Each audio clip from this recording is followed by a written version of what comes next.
Ассаламу алейкум қыздар, Динараның асханасына қош келдіңіздер. Сіздермен бірге жүгері ұннан дайындалатын өте дәмді тағам дайындайтын боламыз.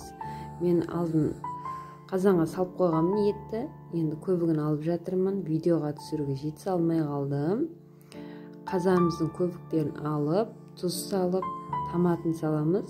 Помидор салсаңыз да болады, томатный паста салсаңыз да болады аздап. Мен томат салдым. Үстіне сәбіз, жуа, картоптарды саламыз. Қайнаған сорпамызды жай қайнатып қоямыз.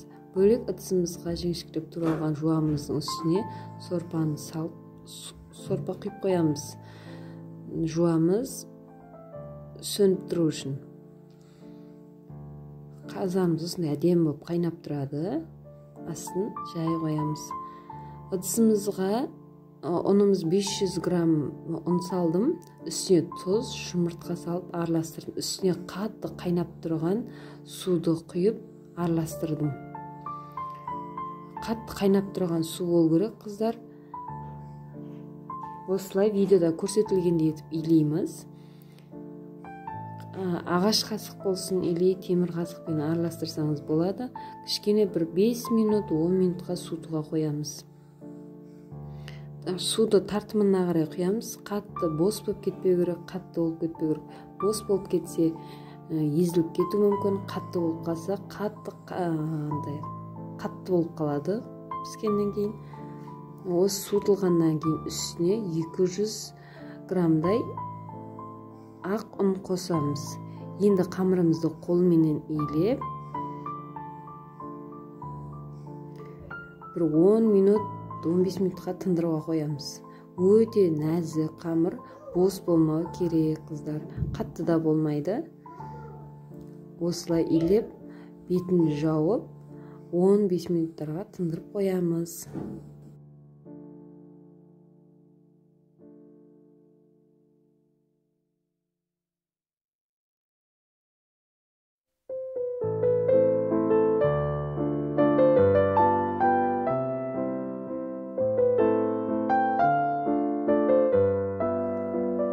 Тынған қамырымызды кесіп, видеода көрсетілгендей етіп кесіп, домалақтап, видеода көрсетілгендей етіп жасаймыз, қыздар. Алақанымызға домалақтап жайсақ та болады, или екі қолмен жайсақ істесек те болады.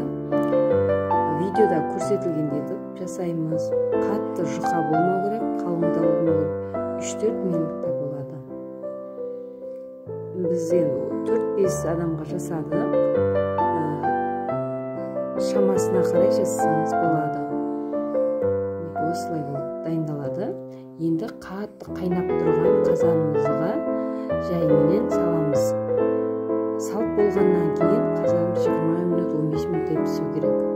Дайын болған тамағымызды түсіріп, табағымыздың үстіне май салып, енді қалған күртігімізді, тамағымызды сүзіп саламыз.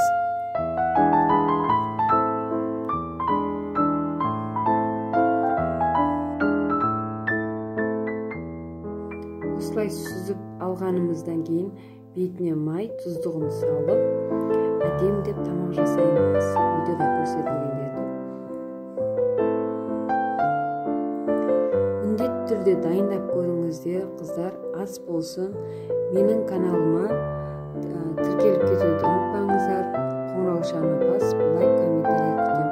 Келесі видеоларда өте дәмді өзбекский плов жасайтын боламыз. Міндетті түрде қатысып, лайк, комментарий жазып қолдау беріп кетіңіздер. Сіздермен бірге болған Динара.